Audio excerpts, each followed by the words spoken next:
When you are technically correct, that is the best kind of correct, right? Absolutely. You were technically correct.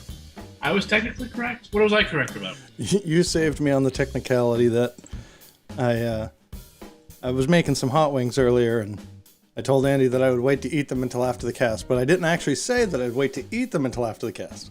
Right? What did I say? Technically, you said, I am going to wait for them to cool. I did.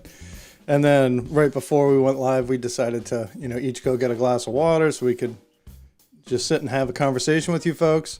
And those wings were sitting there. Your water is right next to your wings. Fortunately, my water is right next to my wings, and I looked at that. I had a pan of Frank's Red Hot with a bunch of melted butter in it, and then a nice big thing of... I'm learning how to do baked chicken wings in a way that makes them really good with baking powder. Really good, really crispy. Actually, I learned it from Braden Kohler, who often watches this. So there you go. We'll tie it in to the fact that you are watching or listening to the SnapCast podcast. This is episode 84, and we are tangentially an MTG finance podcast. We try our best. We try our best. Sometimes, the world is just not always full of specs. But if you're a casual player that has a competitive interest in MTG Finance, we hope you enjoy our conversation. And Andy, I want to talk about what you did last night. Yeah, I did some things last night. I grabbed my VCRs from the card shop and I brought them home. How many VCRs did you get? 2. And why did you have to buy 2 VCRs, Andy? Well, it was there. This story could go on for a while, but that's fine. Yeah, I'm okay. I decided to buy a game called Nightmare, or if you're not from the United States, you probably know of this game as Atmosphere. And you may know as the game. No one knows about this game. It came out in 91. But essentially it's this really bad board game. I wouldn't say bad. It's a very basic board game. We have to go around this board, and eventually you collect keys, you get to the middle, and you win. That's putting it very simply. Okay. All the meantime, there's a videotape, an old VHS, you stick into the VCR, and you have the gatekeeper, which is this ominous. Word? Yeah, okay. Ominous. There we go. And he's just yelling at you the entire time. He punishes you. Every time he comes on the TV, there's this loud thunder sound. And then you all have to stop playing the game, look at him and go, "Yes, my gatekeeper." And it was great. It was so much fun. But what happens if you don't say "Yes, my gatekeeper"? Well, so he can punish you in different ways. One of the ways is he can put you into the black hole, which is a square on the map that you can just land on. And if you're in the black hole, you don't get to play the game anymore until eventually he comes back on the TV and goes, "I release." And of course, he has an accent, so he says, "I release you from the black hole." It's like, oh, okay. There was a point where he made the oldest person roll their age with a single die, adding them up. And if you don't get your age exactly, you had to start over. And we couldn't continue the game until they got that. Same with the youngest. Oh my God. He picked a chosen one, which... I'm going to put this up on the screen. It's great. So picked a chosen one where they're like, later on, that'll come into play. Then it was like 10 minutes later, he's like, "Chosen one?" And of course, the chosen one. "Yes, my gatekeeper. That is me. Come closer. I have something to show you that I cannot show the others." So what are you supposed to do? Stand in front of the TV? Yeah, we're all in front of a TV. So Stover, our buddy, he's trying to get closer to the TV, and of course he just keeps repeating, "Come closer. No one else can see." And the rest of us were like, "Fucking gatekeeper, I don't want to see it. I don't want to get in trouble." And then after 4 or 5 times, Stover's ears right next to the TV. He just goes, "Don't ever get that close to me. Now go take a seat." Just oh man. So is this a game you play once every 10 years so you can forget what's on the tape? So 2 things. One, close. You play it once, and then you play it once every Halloween, but you play it with different people. Ah. Yes. But 2, there's expansions Yeah. that uses the same board. Oh, They but you get introduce a different couple new tapes? cards, new tapes. Oh, genius. Look at this. Nightmare Atmosphere, the video board game. Right now you can get this on Amazon for $189. Oh And my. I would say be careful if you do want to buy this, because you actually have to make sure you get the right version for your country. Oh. For me, there's a great selling on eBay that has Atmosphere plus all of the expansions for like $150, but it's the English version, not American English. It's England English, which means they run on the PAL standard. So your VHS, so your videos, your VCR will not play it. Now I will also say they're all on YouTube. So if you get the board, you're good. But right, you don't need to buy the expansions, but I imagine if you're playing this game, the nostalgia of actually popping a VHS cassette, they call it a cassette, into the player. Probably have to rewind it because you didn't rewind it after the last game. Like all of the machinations of playing something that's very dated. Well, the thing is, and in the rule book, it specifically says in the rule book, once a player completes the thing, they have to get up and turn off the VCR to win the game. They turn off the VCR. So we were all talking, and we're like, because we were having a hard time getting it to show up. Just, TV from 2020, the VCR that Sean bought from 2020, cassette from 1991, and it was a problem at first. We got it to work, but there was people in our group who were like, why don't we just pull it up on YouTube? And of course, Sean and my response is, how do you turn the VCR off if there's no VCR? Everyone's like, fair enough, we got to get this to work. We got Motown in the chat. Zach, it looks like we did. It looks like he's gone. He just posted that, so okay. Maybe I can't also, trust I will say, when I ordered the 2 VCRs instead of 1 because that was the cheapest I could find, because, oh my God, you got a cat. It's incredibly hard to find VCRs nowadays and like VCR tapes and all that stuff. Yeah. VHS cassettes. Well, the guy emails me as soon as I buy it and goes, so have your VCRs. Problem is I still have a tape stuck in one of them. I was going to fix it before someone bought it, but you bought it really quick. You want me to still ship them? I'm like, just ship them. We're good. Well, the VCRs came in, and the tape that was stuck in it, which we got out, and Sean was able to fix once, was a high school yearbook from 1993 of Southland High School in Adams, Michigan. Which was nuts. Truly a collector's item. Yeah, like I'm not going to go into everything that was on there because you can imagine what a prom from 1993 looked like. A video yearbook on VHS. Worse, and I'll leave you with this, and this is probably further than we should go on this podcast anyway. But like at one point, they were like, "Here's the prom. Hey, let's cut to world news," and it's like, "This was Waco." And we're like, this is a yearbook. What the hell? Instantly cut to, what do you want to do with your life after graduating high school? First person, I want to be a news anchor on CNN. Second person, I want to be an ATF agent. Woof. Yeah, you don't live that one down. Put that right after Waco. I was just going to say, this is the stuff that's costing people jobs these days.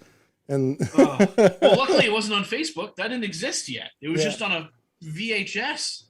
Well, you've got the evidence now. That's what I'm saying. The problem is Sean's VCR rewinds so fast that it gets to the end and just rips the tape in half. No.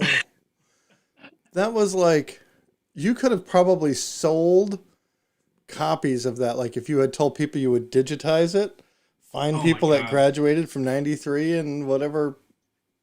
Southland. Oh man. All right. It was great. It was a great experience.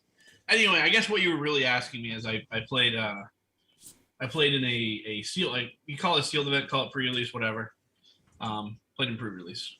for Ah, midnight hunts. yes, for Innistrad Midnight Hunt. Stuff is on the streets. Yeah, It's not coming out. I legal, mean, but it's legal this Friday. Zach, did you play any of the pre-releases this weekend? Did you play Friday night? Did you see him Tuesday night? So he wasn't there Tuesday. I know Saturday didn't fire, but I heard there was a lot of people there Friday. I couldn't make it for that one, unfortunately. Yeah, so I also heard that Friday was packed, but that Saturday didn't happen at all. And Sundays, which have always also been pretty good at the shop, didn't happen. Yeah. I was almost a little disappointed in myself. It was just such a, I don't know what's going on this year. I'm so jammed all the time, and there's just something every weekend. I was, again, can I play F&M this weekend? No. I'm going to Rhode Island. So now I'm thinking, can I do it next weekend? So next weekend I might actually go play Modern. And then I'm thinking, I know some of the guys at our shop have been going down to play in... Augusta? Zach, where have you guys been playing? Augusta? In Augusta, Maine. There's another shop that has some events on Saturday for Modern. So I want to get into it. And especially, like, I don't want to get... I guess I'm not too concerned about being on or off plan for our conversation tonight. But I have seen now mono green Eldrazi and mono red Eldrazi post up in 5-0s in leagues for Modern, and I am in for it. You like your Eldrazi's for sure. I love my Eldrazi. Actually, I'll pop it up. I know you might not have this up, but in the MTGO Modern League from the 17th, Eldrazi aggro came in second. And this deck is hot. I mean, there's definitely some questions about this. But this is a 12 Eldrazi. Actually, I guess it's 16 Eldrazi because it also has the Matter Reshapers, Reality Smashers, Thought-Knot Seers, and it's also running Eldrazi Obligator, which is the Threaten Eldrazi that you can... If you can pay 5, you can take control of one of your opponent's creatures. That's super fun. It's got a lot going on in the mana base because it's running 4 of the Shatter Skull Smashing, so that's removal if you need it to buy you time. Ramanap Ruins, a little bit of reach. 4 mountains and 2 Ace, 6 basics in an Eldrazi deck. That's interesting. So what's interesting about this deck to me is a couple things, I guess. So generally, your Eldrazi decks, they have always played Chalice of the Void because they're like, we don't have any 1-drops we want to play. We will just play Chalice. Still doing that. However, also playing Ragavan, which is, I think, a really nice addition to the deck because it gives you that kind of... Sometimes it just wins. Early thing, yeah. Sometimes it just wins the game. Plus, it can ramp you into like super early reality smashers. A little awkward with Chalice, but also in a lot of matchups right now, you're playing Chalice on 0, so that's fine. And dude, this was so when I first mentioned this list to Andy, I said 3 Cavernous Souls, and the reason is you can cast your Pirate Monkey through Chalice. So. In most Etron decks, they would run 1 Cavernous Souls just so that they didn't get hosed by control. I think the reason why this deck is running 3 is mostly for being able to play Ragavan through Chalice. And maybe because you've got Eldrazi Obligator. But I don't think that you're naming Elemental. Like, you're not... Off. It's also interesting, like, being able to, if they play a Void Mirror, now you can, if you named Eldrazi on one of your caverns, you could tap it for, say, black mana, whatever. Whatever, yeah. If you don't have one of your mountains. Yep. And you're good. Works both ways because it makes it uncounterable, but also you put mana into it, so...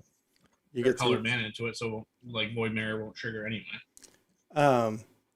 one of the gripes that I've heard about this deck is people saying it's running 4 Fury, but really the only things that you can pitch to Fury if you really needed to evoke it are the Bone Crusher Giants and the Ragavans.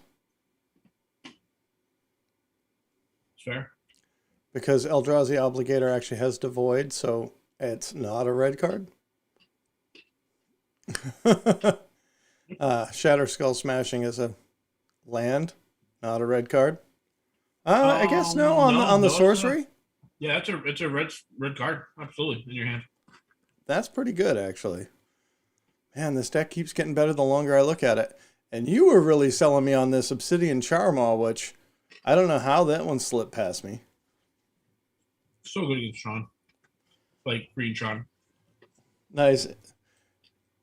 Zach pointed out the Shadow Soul Smashings as well, Yep. which, you know, they do put them in the instants and sorceries category. Maybe that should have lit something up in my brain. In this event, though, Blue Moon took it down. When was the last time you saw Blue Moon at the top of a Modern League? Oh, I mean, Blood Moon's a good card right now, but like, yeah, no, I mean, Blue Moon is not a deck that I'd expect there. It is playing 4 Murktides, which I guess sometimes you just play Murktides. Only playing 2 Blood Moons. That's interesting. I was like two in the main, I should say. Yeah, 2 in the main, 2 on the side. It's like, can you really call this a Blue Moon deck? Oh, interesting to point out that Midnight Hunt is already legal online, of course. I see the considers. Oh, yeah. Definitely a card that we played a lot in the format. Yeah, let's give you the coolest promo ops and Japanese alt-art ops in the world, and then print a card that makes op basically obsolete. Well, especially you get to play Consider in this deck, which is running Snapcaster Mage and Murktide Regent. Baby. I would just like to put all the cards in my graveyard. Thank you very much. You see the cards in my hand? You see the cards in my second hand? This, you know, I mean, that certainly like, wow. is your line of work is playing with both hands. The hand that you're holding and the hand that sits over on the side of the table. Actually, I've been hearing a lot of people talk about, of course, now it's slipping my brain. It'll come back. The red play cards out of your graveyard. Oh, Underworld Breach? Underworld Breach. I hear that's killing it right now in Pioneer. I think it's banned in Pioneer. Is it banned in Pioneer? I believe so. So is it being played in Modern? Because I'm not seeing it. Underworld Breach is getting played a lot in Modern right now.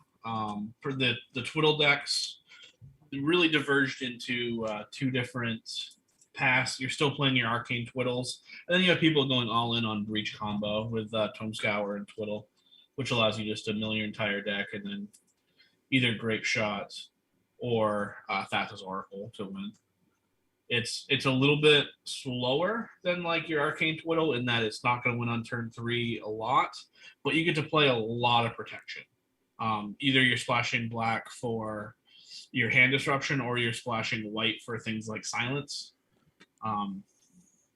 It's good. And Prismatic Ending. Yep. Oh, so good. So, have you been playing Modern? We talked about the pre-release. Have you been playing Modern?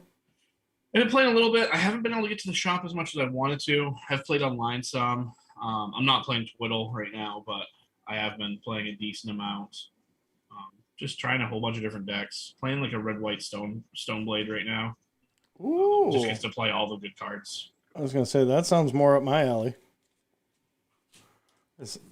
I have not been able to friggin' sleeve this guy up.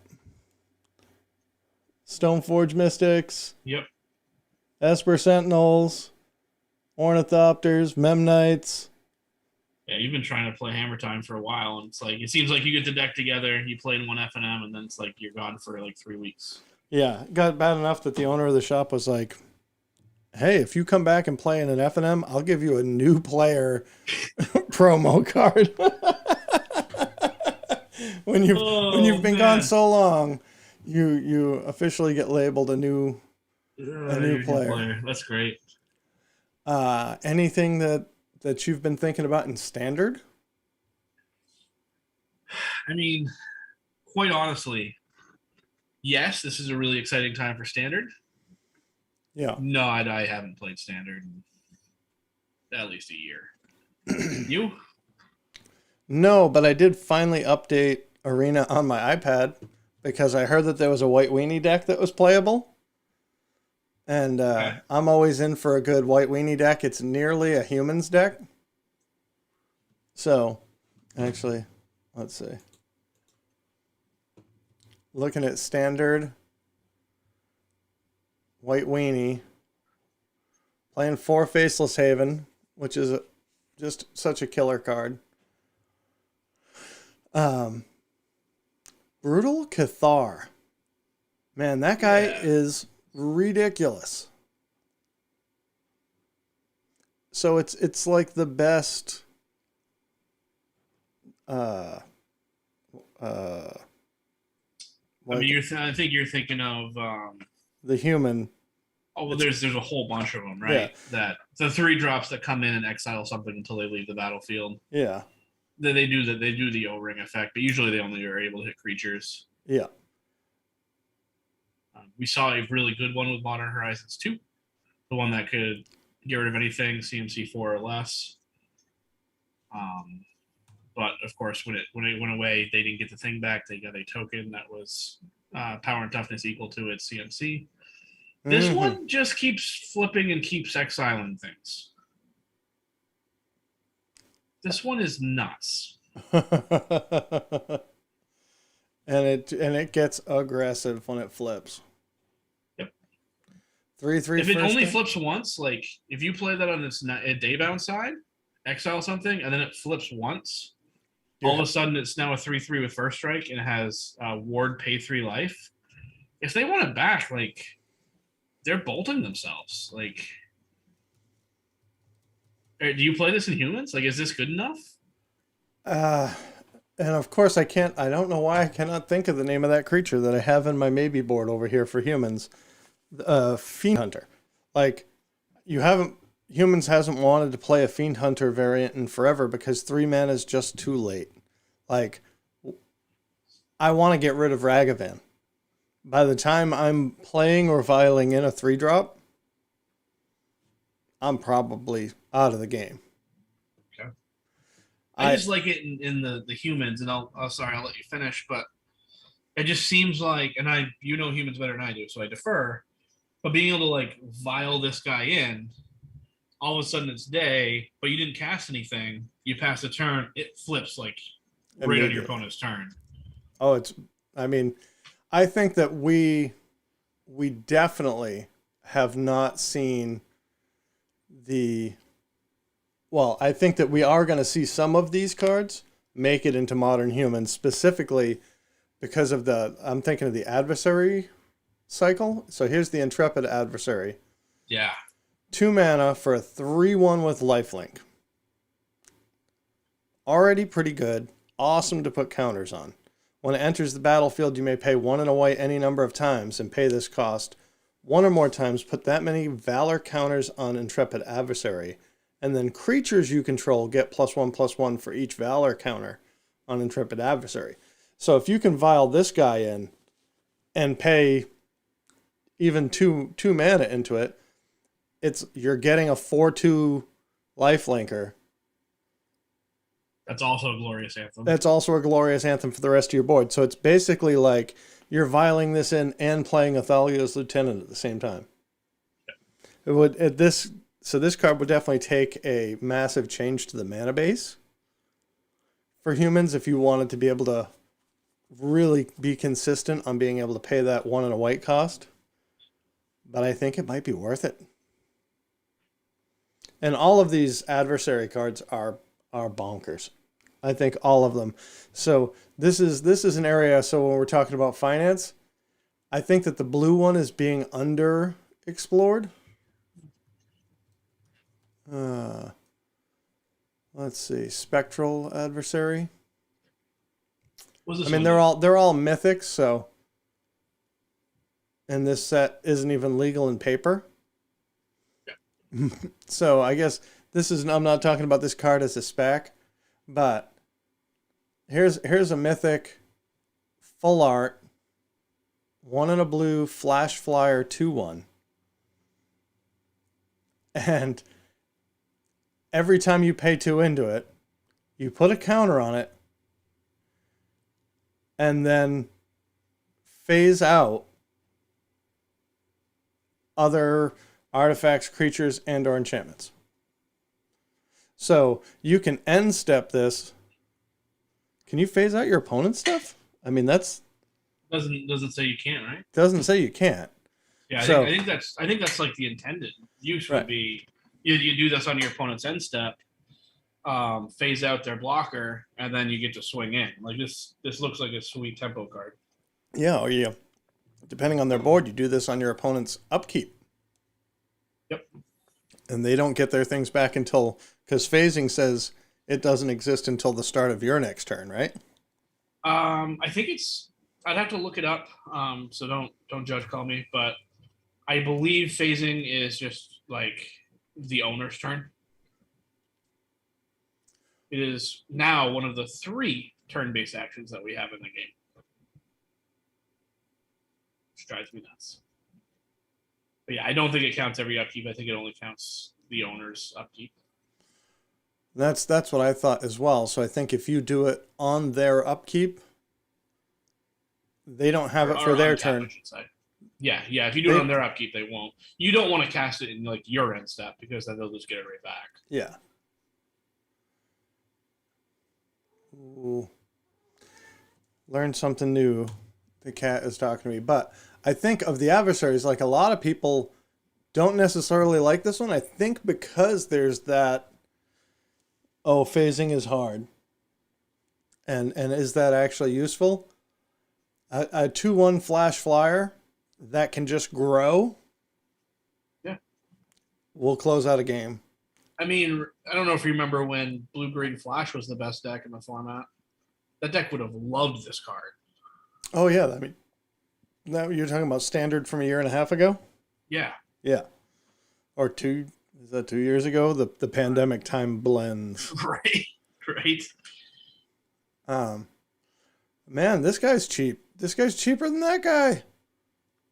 Yeah. And remember, set doesn't drop until tomorrow, so It's going to be even cheaper. or 2 days from now, I guess. Yeah. Don't buy anything right now. Wait. No. Don't Wait buy a week, don't at buy least. anything from this set. Buy stuff from Kaldheim. Buy stuff from Zendikar Risings. Zendikar Rising. Buy stuff from Strixhaven. Like that. So I was doing the same thing we did last week of just looking through Gatherer at all of the rares and mythics that aren't. Now I'm looking at what isn't rotating and looking at cards that I really like. And again, I haven't been playing standard, so I can't say with any certainty. But like the Black Staff of Waterdeep, this is seeing play in EDH. Super powerful. 1 on a blue tap. Another non-token artifact control becomes a 4/4 artifact creature for as long as this is tapped. That's pretty cool. That's a pretty cool card. Nobody's looking at it. Nobody's buying that card right now. Yeah, and of course, as more of a modern player, I'm definitely more interested in things that are going to see you play outside of standard. But we all do know that standard does impact prices.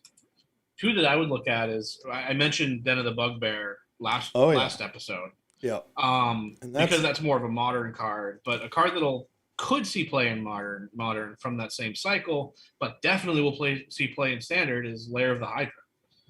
Oh yeah.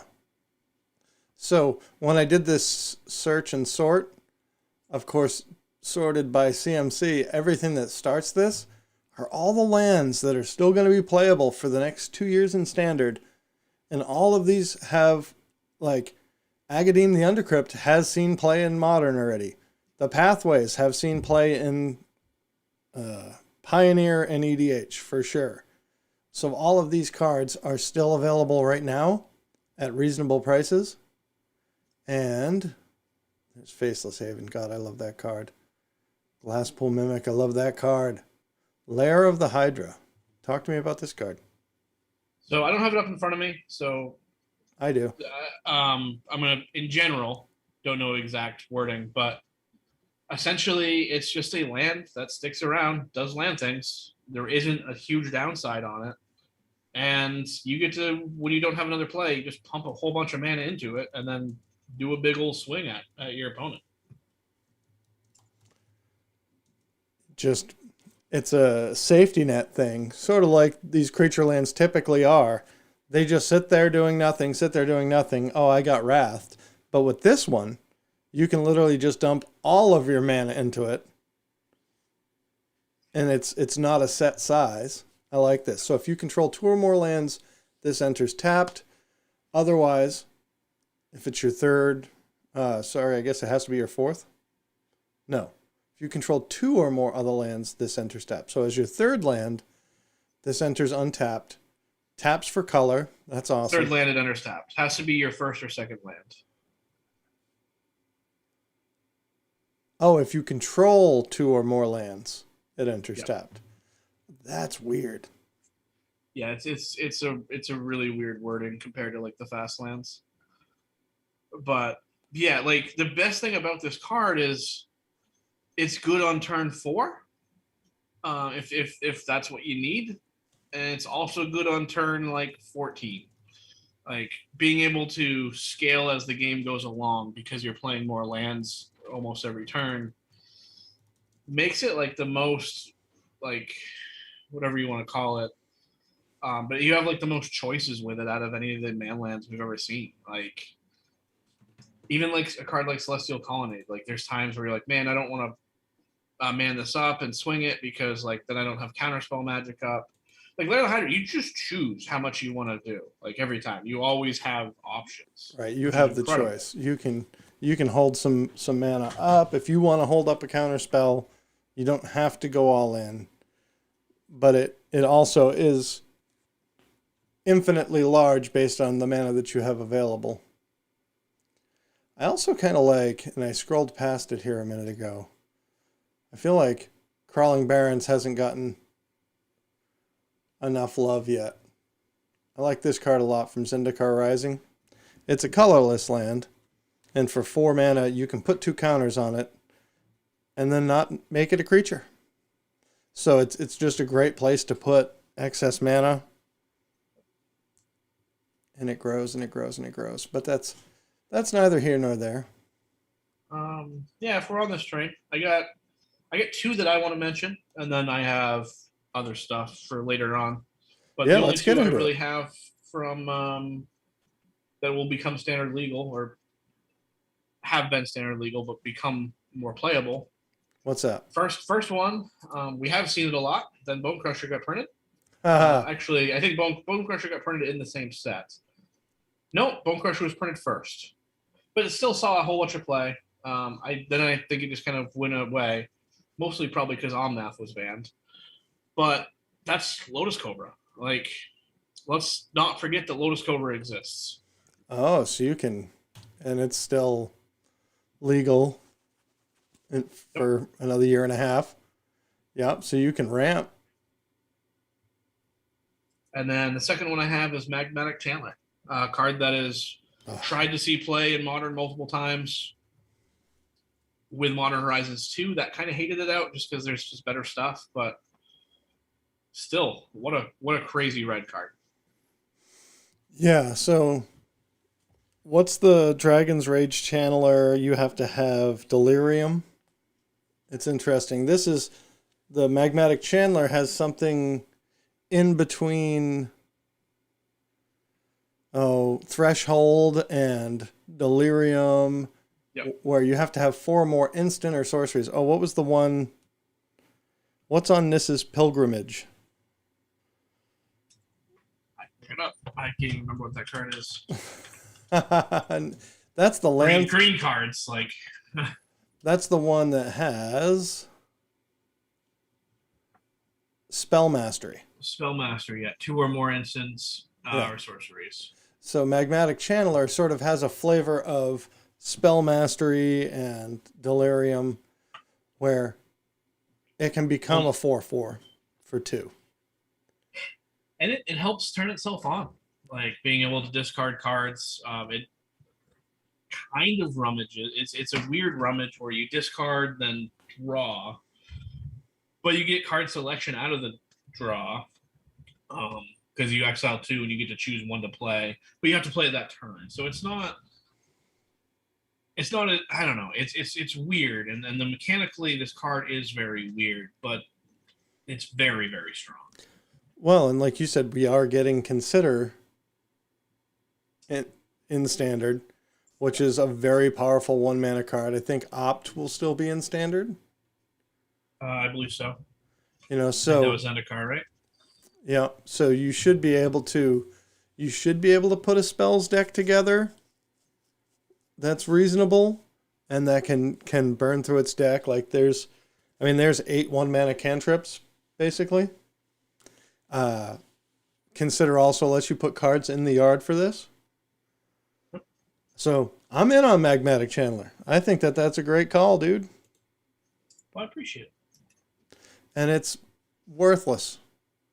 I should say it's very affordable. Not that it has no worth. When this card came out, I got 4 foil copies because I saw promise in it, but it hasn't done anything. But I think you're right. Looking at now what it might be able to do in Standard. Yeah, because I think we've always looked at this card in like the modern frame, thinking, okay, eventually this will do something. I still think eventually it will. But yeah, like now that Standard's opening up, like I don't see how it couldn't do something in Standard. Especially for its affordability. Like you're not, if somehow it doesn't see play, what are we losing on a play set? $1? $2? I don't know what it's at right now. It's not much.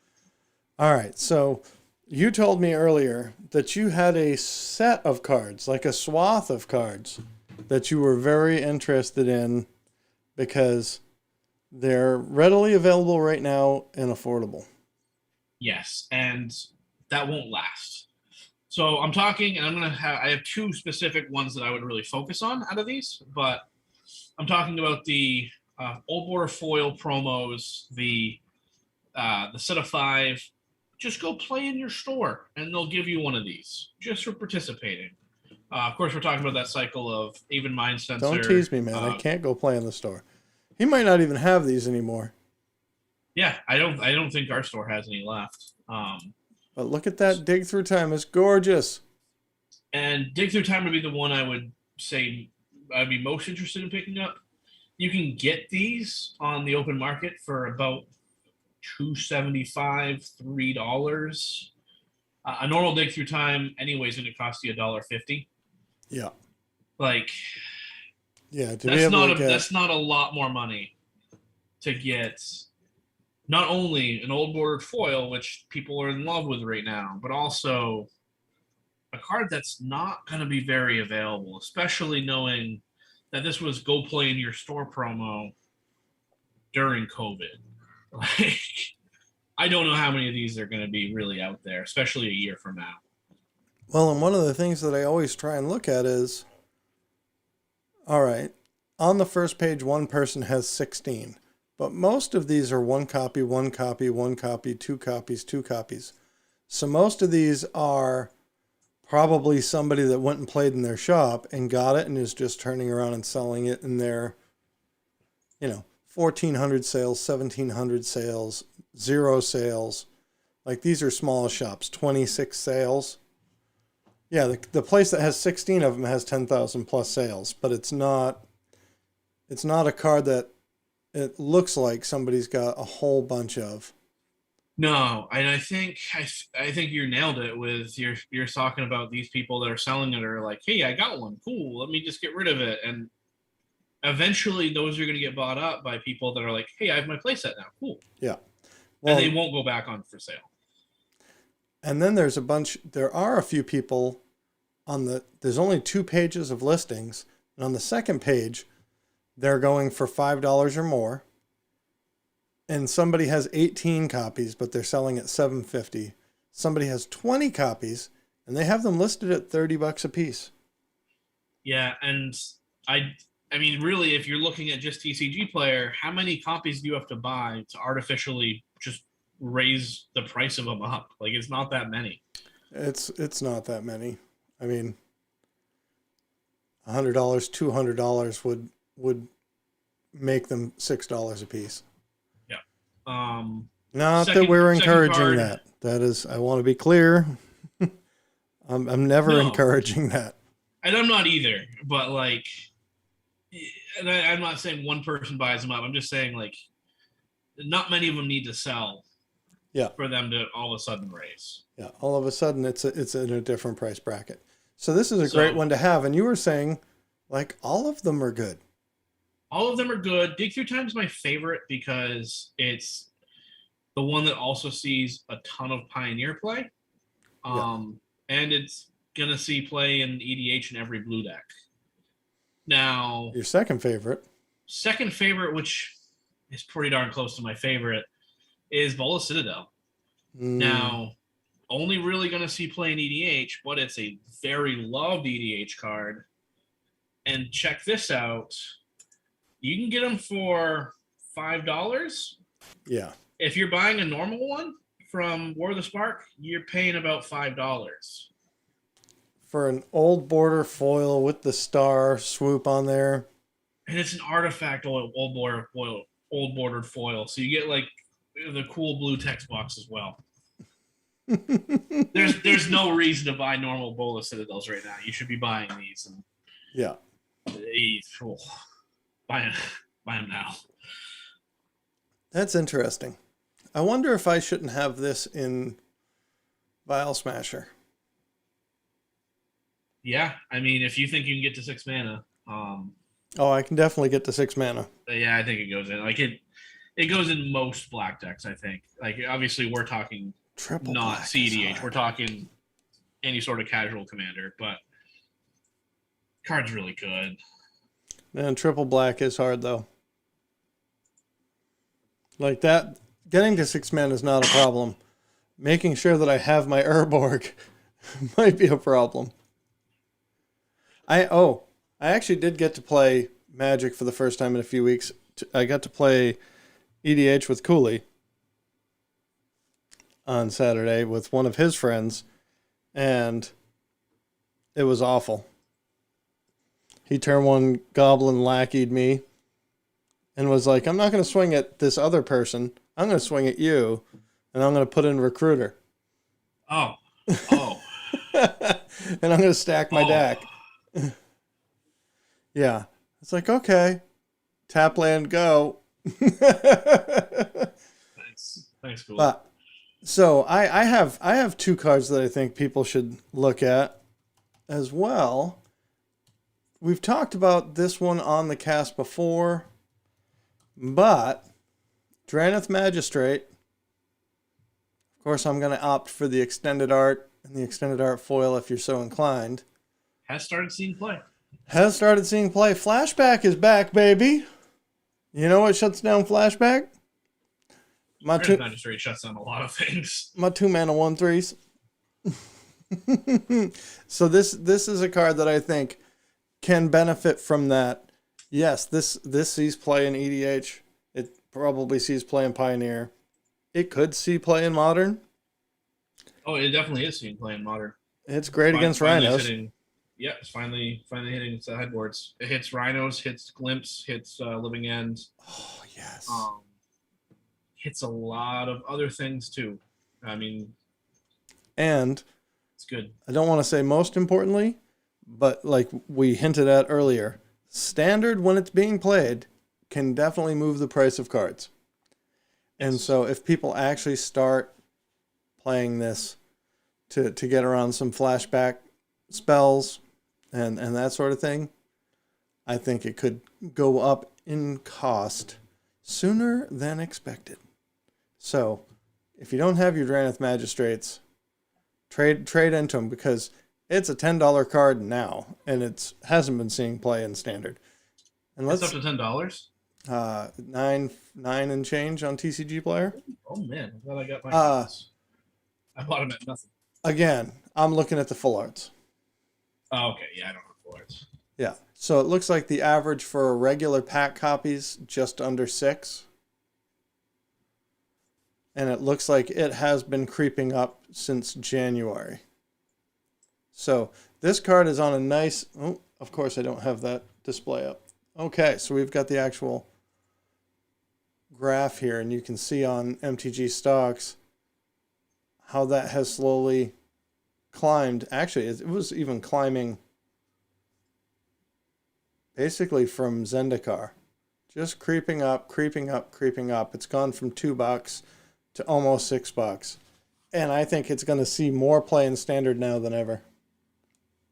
Oh, for sure. And the other card in this one is probably, the boat may have already sailed on it, but the Demi-Lich, any version you want. I'm not going to say go for the full art version. But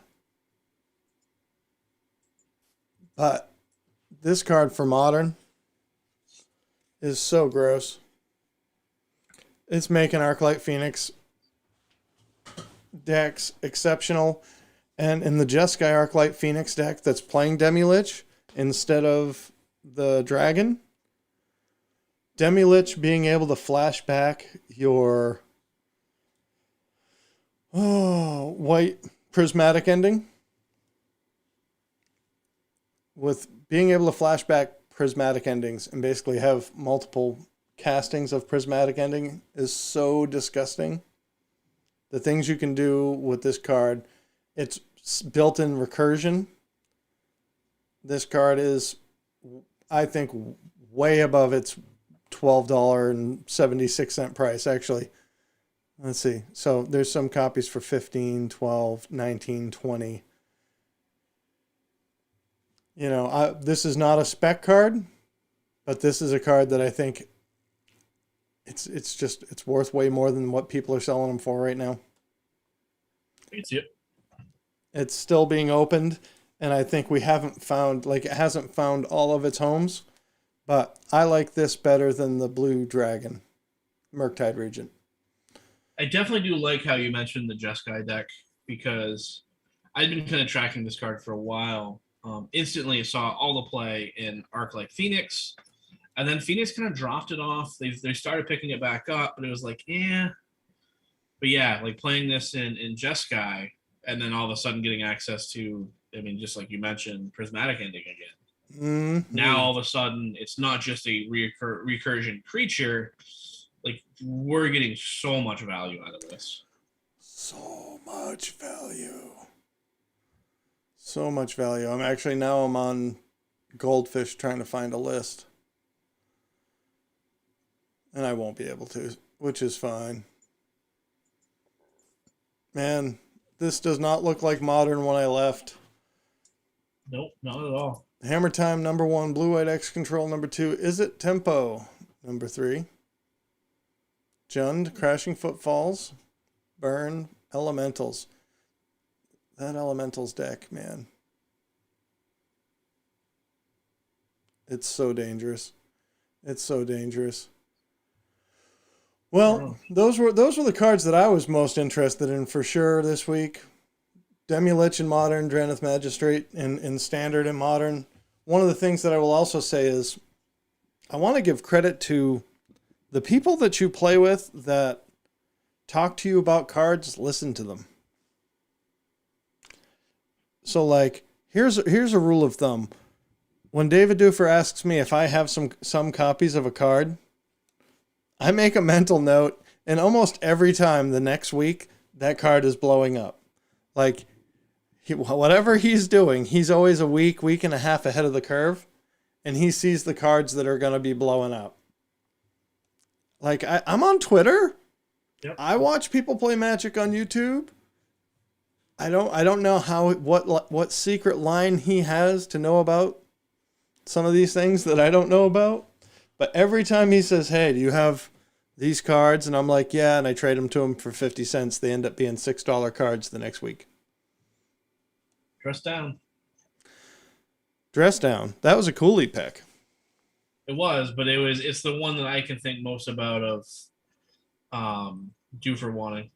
And then they spiked right after he got his copies. All right, man. Well, I've got some chicken wings hanging out. You got anything else you want to say this week?